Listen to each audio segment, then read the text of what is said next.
Hi guys, good day. Welcome back to my YouTube channel. And please remember to like, subscribe, share, comment, and thumbs up. Thank you for all your support. So yes, this is part 5. So as I was saying, run from my father, run out into the world, and all kind of things happened. So I have my son, and he was getting big, and the baby father was very abusive still. So I tell myself that I have to leave, cause I can't stay in that situation, else he's gonna kill me. So what I did before it happened, I went to the clinic to get family plan, cause having my son now, I was attending clinic. So nurse introduced us about the family planning. So I was on the pill. So it happened that my baby father now used to go to work like Monday and don't come back home until Saturday. So I went to the clinic Monday to get my pill. When I went there, nurse wasn't there, clinic was locked. So I came back, and he now went out to get drive and couldn't get any drive in the evening, come back in the night, and I tell him that I didn't have any pill to take, and he still take advantage of me, disadvantage of me, because me can't stop him, can he fight me. That's the life I was living. So eventually I didn't know that anything happened, so I went to the clinic the Tuesday morning and get my pill and start taking them, and little did I know I was pregnant with my third child. So I was there and I said, you know what, I'm going over back to my mother's family them, because doesn't make sense living in this situation here where man come they beat your back, still thump you down and do you all kind of wicked things. So one day when he went away to work, I packed up my little bag and went away to my mother's family them. The furniture them was mine. My sister did buy them, and I left them behind. So I went over and I stopped. When I was passing my aunt, how she called me, I waved to her, and she said to come here. So when I went, she said, what happened now? And I was explaining the situation, what I was living, how I was living in the bad condition that I was living in, ill treatment and so on, cruelty. So think that she would be sympathetic with me, or have some feel sorry for me then, because my mother, sister, they are one mother, one father, children. And when I was telling her, she was laughing at me.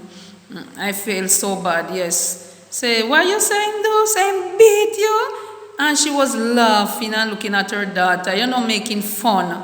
So I just look at them and shake my head and walk away, because it doesn't make sense explaining anything, because definitely she wasn't sorry for me. She was just, I don't know what to say. She was just happy that I was living in that situation then. Because if your niece come and telling you bad things that happening to her, you would try to listen and say, oh my, I'm so sorry that you was living that life and so on and so forth. She wasn't like that. She was laughing at me. So I walk away and I went to my grandaunt, that's my mother's auntie. And I tell her everything that was happening, and she said, okay, you can stay with me as long as you want to stay. But that time I didn't know that I was pregnant. So I was there at my grandaunt until I start feeling sick. So me say, Lord have mercy. The one little time when me went for the pill and didn't get it, this happened to me again, So it was there until eventually about 3 weeks I was there now, and when me look at him, I don't know if Fine Pass come there, can never come to that community yet. But if Fine we and come and explain to me grandaunt, say, such and such happened to me, and can feel it, because sometimes when you're pregnant, the man can know. And my grandaunt asked me for true. Me tell her, me not even know. Until eventually, yes, the truth come out, and me tell her, say, yes, I explain to her. So she said, all right, me can still stay, So I was there at my grandaunt, and she take good care of me. And my other sister, one sister was there, not by my mother's side, but my father's side. So we were there, and, life was very good until he see that I'm not coming back to his district. So he eventually to his parish, so eventually move my things them, come and let me get them. So that was out of his bad situation. So eventually I was there until he buy up baby things and so on and buy up, and come and look for me and so on. And I have my little girl. Yes, I have my little girl. And I was there and he was asking me if he can come and stay by me. I tell him no, because I don't love him at all, because he abused me too bad. He was saying he was sorry, and that one I said, no. We don't let him back into my life. So he was in Montego Bay in the town, living at his cousin's house. And he tried to buy feeding for the baby and for the other little one that I did have, and bring for me, for them. So I was helping them, but when he see that the baby reach 3 months, 4 months, and he see that me no nothing with him, I'm very serious, and me no nothing with him again. Eventually he stopped by feeding and he stopped going look for them. So I leave the two of them and me now. So what me have to do now, me have to left the little girl with my aunt, with my grandaunt, and the little boy, and go and search for work. Because me have to go work, me not have to pay any rent now, because me get a room at my grandfather's house. My grandfather died, so my auntie said, alright, I can get a room there. So I have a room there. So me have to go now and hunt for work. But the work I me have to hunt for now, me have no good education background, so me have to look for days work. Yes, so me start going around and knocking on gates in the town. Ask, do you want anyone to do any work for you? Do you have any washing to do or ironing? So I saw me get me work. So me wash and iron, right, and and get the little money and could buy feeding for my daughter and food for the little boy. And that's what me have to do. Every day me have to in town, washing, ironing, cleaning people's house, doing lots of different work, Some treated me good and some don't treat me good. Remember one lady, and me went there, I wash her. When I go, I wash. I couldn't stop washing the amount of clothes what she have, I wash all day. And you know what the lady have for me? One slice of bread and drink. So me tell her, I said, no man, me alright. So me wash hungry, weak, white scarlet lick me, but me couldn't go eat the dry bread and drink. So when me finish all my work now and so, she say, alright. She pay me and tell me thanks and say, you can work, man. Say, all right. One next day she give me 2 days work. So the next day me come back. Now the house we clean out. So me have to dust down and, clean out and set up her place nice, see her, and she thank me. But she not have for me nothing to eat, She cook her food and so. But she not give me anything to eat. But me not pay her any mind. Me just do me work, collect me pay, and go buy up for my children them. So I saw a struggle was, thank God, God was right there by my side, to strengthen me while I doing those hard jobs. It wasn't easy at all to grow them up, So eventually when my daughter reached 1 year old now, my bigger daughter was with my auntie. The auntie that sent me out into the world to go and look work. She eventually took my bigger daughter because the baby father was abusing her, beating her up and using his rag to slap her, and me couldn't, when me try to defend her and thump me down. So me eventually, carrot come to me auntie, make sure auntie keep her. So my auntie feels sorry for me now and said, must bring the little girl come. She never want the boy, she no love boy fitness. So she said, bring the little girl, so me bring my little daughter now and give her, and she was just 1 year old. So the big one with her and the little one with her. So she said, all I have to do is work and bring money for them. She'll take care of them, and that she did. She take care of them for true. So all me do, me grow and wash dirty clothes, clean dirty house, and carry the money to her. And she did have a shop, as I told you first, in the other part. She have a shop, so things wasn't that bad. So she take good care of them, make sure they clean, going to bed and everything. And if they're sick, I am the one who have to come for them to take them to the doctor and so on. All she does, she take care and feed them. So that was my struggle. I work hard for them. And the father don't come around to give me anything, because he can't get to come and live with me. Decide saying go and mind them. So I'm here with them, struggling, washing dirty clothes, cleaning floor, ironing. So one day me went to this lady house now, the same one who mean to me. Me went to her house, she wasn't there. A man was there, so he said to me, she said, those clothes for you to wash, one pile on around my back. And then in the settee, in the hall, he called me and said, these clothes in here now, after you wash done, she said to iron. So me say, okay. And me say, what else she said? She said, see, she left money for you to buy 1 quart of cow's milk. for one, our two stepdaughters there. So me say, okay. So me say, give me the money. So I give me the money and I went to the shop, I buy the milk and I bring it back and I said, see the change here? So all I do, I say, anyway, when she come, tell her that I was here, but I didn't get to do the work, so I'm going home.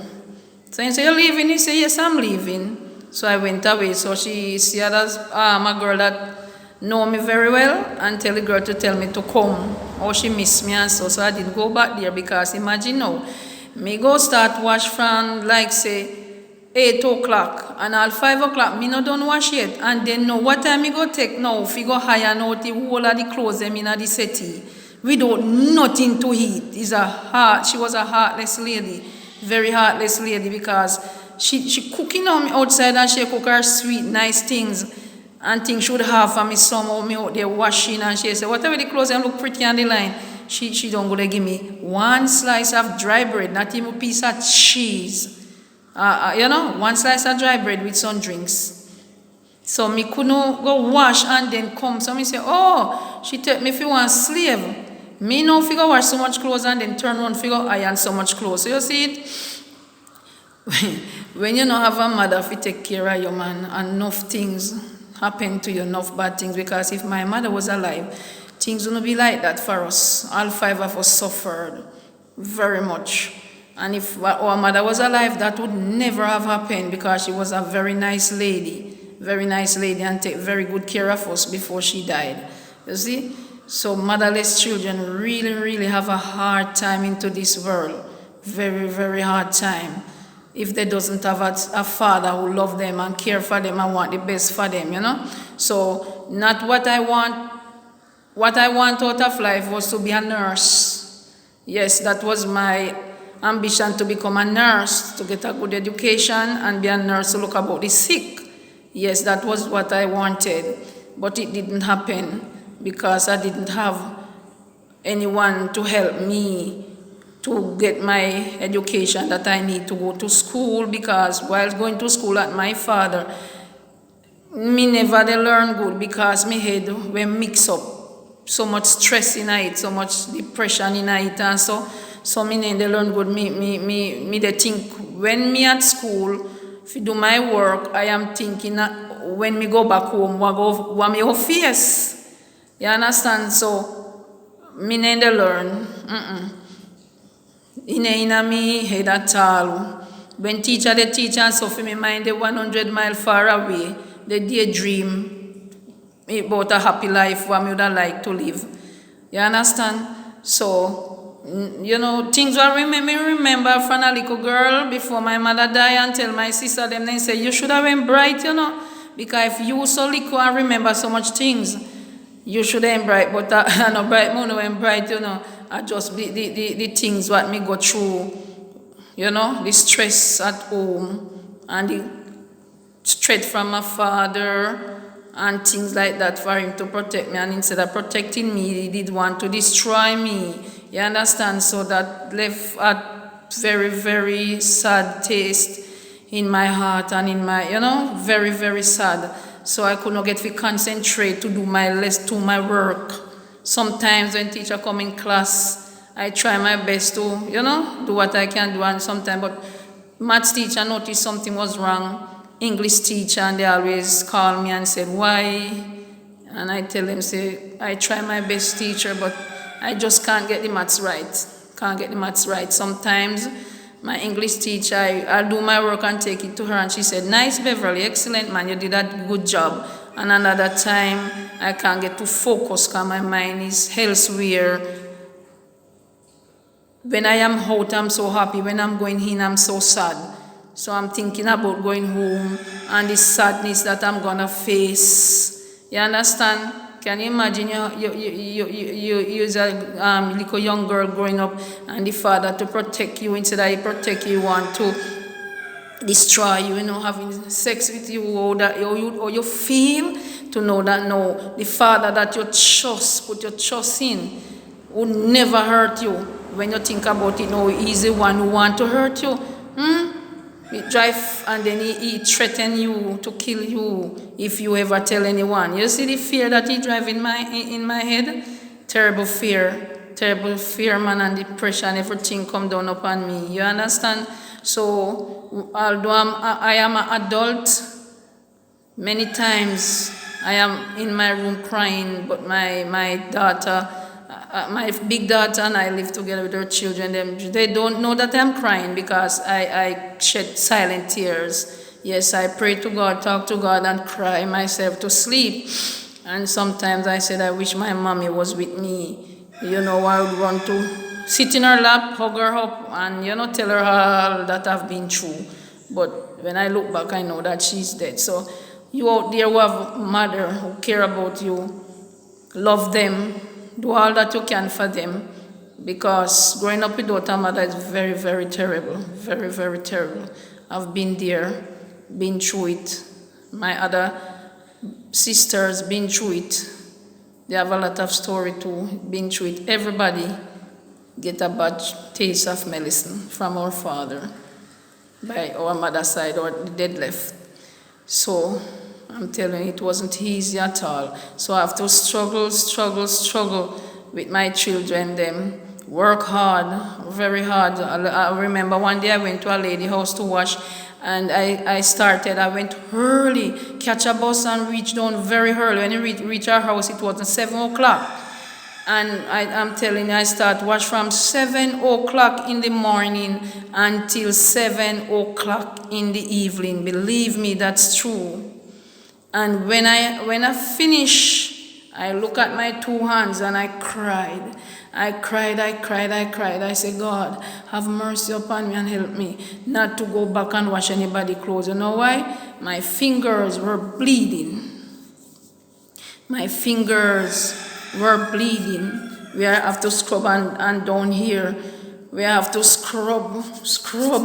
They were bleeding, they were blistered. My hand was blistered, and I said, please, Father. I cried to God, and I said, please, Father, don't let me go back and wash anybody's clothes again. Please don't let it happen. And I tried my best, and I didn't go back and wash anybody's clothes again. I eventually go on site where they're building